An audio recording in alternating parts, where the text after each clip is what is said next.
Good morning, everybody. Today is Wednesday, June 11th. I'm John Weigell here with Juliet, Bennett, Ryla, and this is the Hustle Daily Show.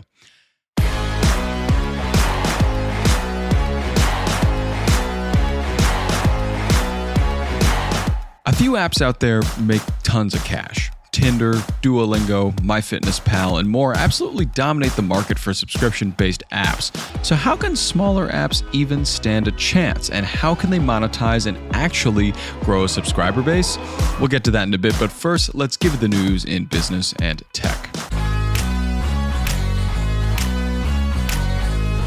Starting off today, you might want to stock up. Canned food brands have warned that the price of a $2 can of vegetables will soon go up as much as 30 cents per can if steel tariffs stick like they're looking like they will. But continuing that, still, things are tracking better than they were. A survey of U.S. CEOs show economic fears receding, with less than 30% forecasting recession in the next 6 months. That same survey spiked at 62% in April, so everybody's feeling a lot better right now.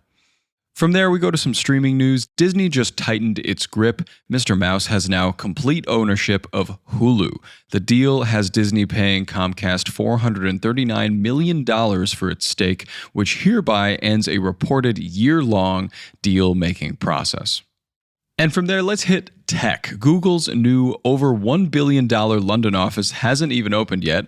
It probably will later this year, 12 years after it was actually announced, but that doesn't mean it isn't occupied. The snazzy complex in progress has a fox problem, with the canines burrowing into the rooftop garden. The Guardian reported the presence of fox scat on the grounds, noticing it's already been, quote, a rolling 3-year saga trying to get the foxes out, all to no avail. No people, tons of foxes. Love Google London. And finally here, Meta is on the hunt for, quote, superintelligence. A report from the New York Times revealed that Meta is forming a new AI research lab to attempt to achieve superintelligence. Zuck's first addition to the lab is Alexander Wang, the founder and CEO of the startup Scale AI. The AI race is really heating up, guys.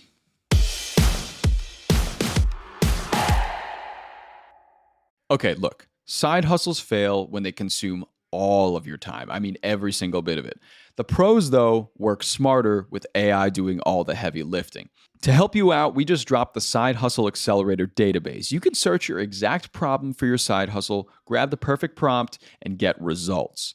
If you're struggling with marketing, content, and customer service, it's all solved in just seconds. This isn't just another tool, guys. It's your unfair advantage in a spreadsheet. So stop asking AI the wrong questions and start scaling with what actually works. You can get it for free in the link in our show notes. And you can stop right now, actually. Why don't you take a look down at those show notes and tap the link. You don't want to sleep on this.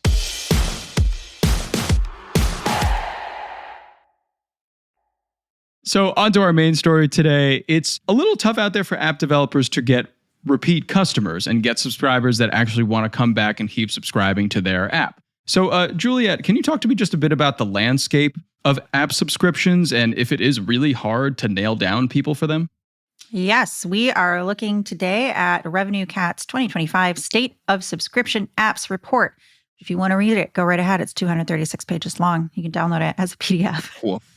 But I am going to give you some of the hits from the executive summary and some of the other reporting that is out there, which is so Revenue Cat has a toolkit that it offers to apps. And so it's using data from about 75,000 apps.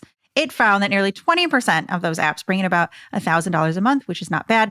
Just 5% earn $10,000 per month. Okay. Now, $1,000 a month, that's probably not a lot. It's not your full-time job, depending on where you live. It certainly is not your full-time job in New York or LA, where you and I live. Definitely. But here's another stat to put this in perspective. The top 5% of apps are generating 400 times more revenue than the bottom 25%. So what we're looking at here is we've got some apps that are total bangers. They're doing great. They're the Duolingos of our world. Oh, yeah. And then for a lot of apps, they're struggling. They're struggling at the bottom.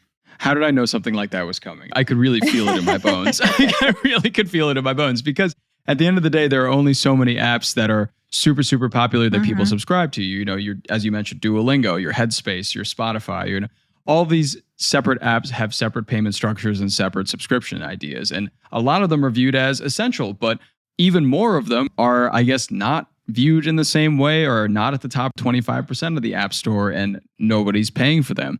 Exactly. So what apps are more likely to get revenue for the creator? So a big segment is games. The microtransactions, they get you. Oh, yeah. These are these addictive little games that people love. They play them on the bus, on the train, when they're supposed to be paying attention to school. All those types of things. And we know that. We know that games are a big business. Other apps that are great at yanking in subscribers are photo and video apps that you're going to use consistently over time to touch up all your photos that you're going to post on Instagram, that you're going to use in your marketing, whatever. And then also fitness and health apps, occasionally education apps, the kind of apps that I think are habit forming. And I don't mean that in a bad way, but the kind of things you do every day. Sure. What do I have a subscription to on my phone? The New York Times crossword puzzle. What do I do every single day? The New York Times crossword puzzle. I don't even play the other games. You don't? No. That beehive one is pretty fun. I don't know what they call it, but that's a pretty cool one. No, and I should get my money's worth because you can't just buy the crossword, you buy all the games. But then there are a lot of apps, if you think about, apps that you've looked for, where maybe you want to make a PDF file. You want to take a picture of this piece of paper and you want to turn it into a PDF file. And it forces you to do a 7-day trial. So you do the 7-day trial, you make the PDF, and then you're like, when's the next time I'm going to need to do this? And you cancel. So there's just a lot of things that they don't have that habit forming, repeat customer, everyday kind of thing going on. And a lot of these apps that we're talking about are utility apps. And the thing about iOS and Android is that a lot of these apps are becoming more so built in to what is already being offered on these devices, like your Notes app on iPhone. You can scan a PDF, you can send a PDF, you can do all of these things kind of already. So it makes sense that a lot of these utility style apps are struggling a little more rather than apps that you use on the daily, like your New York Times games and also other things of that ilk, like fitness trackers. And for apps that maybe aren't in that insanely top category or apps that aren't getting a lot of revenue, what can they do to really grow and what can they do to attract subscribers? So some of the top tips that I found in this report were, if you are an app with a paid subscription, it is best if you immediately put your paywall up. Just like, okay, this is the deal. This is what you're getting.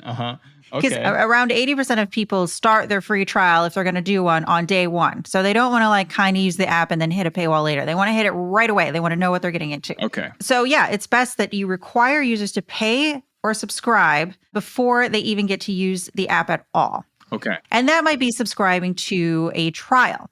It's tricky. The longer trials are better, the 17 to 32 day trials, but you've really got to present value to get those people to resubscribe. Also, apps that offered cheaper annual plans had a better retention rate. Okay. A lot of these things make a lot of sense. But the number one thing that you're going to have to do when everything is a subscription and people are sick of subscribing to everything, there's even a subscription out that finds the subscriptions that you're subscribed to unsubscribe you. That's right. Customers want to see immediate value or they'll drop a subscription immediately. Sure. 30% of annual subscribers bail within the first month. They know after the first month they don't want this anymore.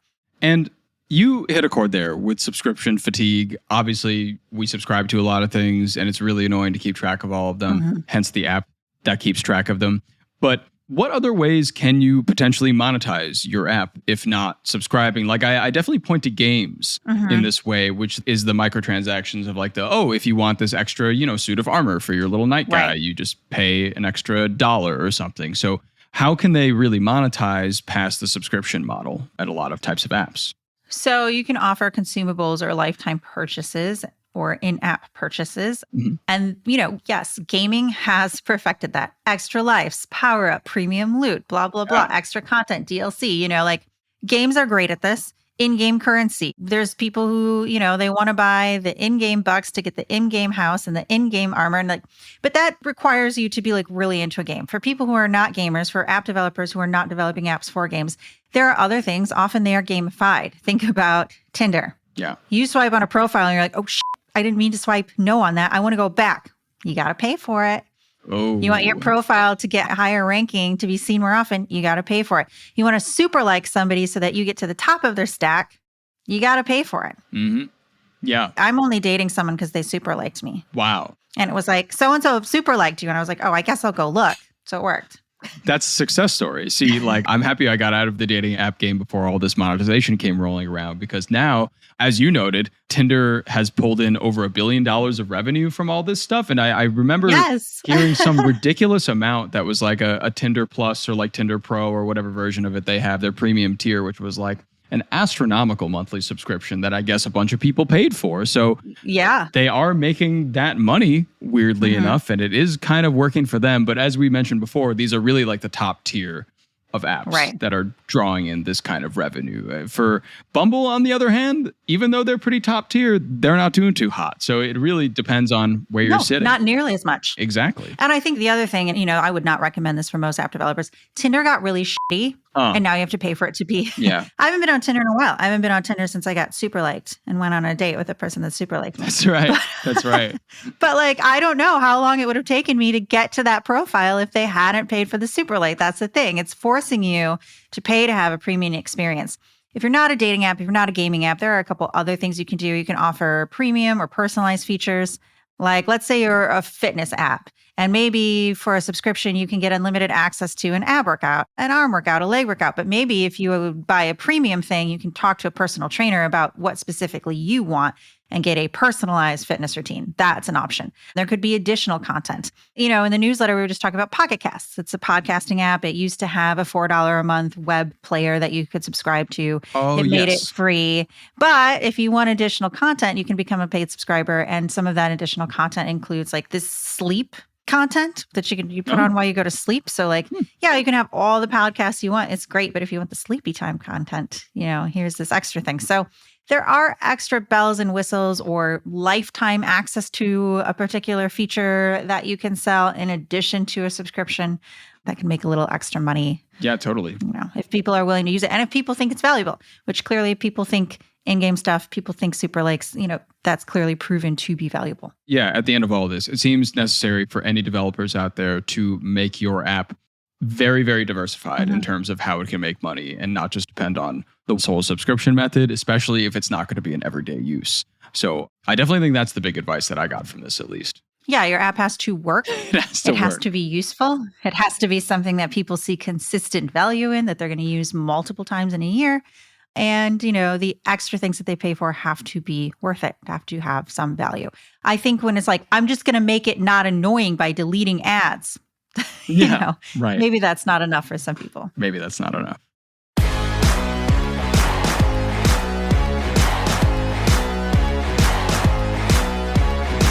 Okay, and that'll do it for us today. Thanks for tuning into the Hustle Daily Show, everybody. We're a proud part of HubSpot Media. Our editor is Robert Hartwig, and our executive producer is Darren Clark. We've got a lot more tech and business coverage in our newsletter. If you're not subscribed, go sign up at thehustle.co/email and follow us on Instagram at The Hustle Daily. We'll see you tomorrow.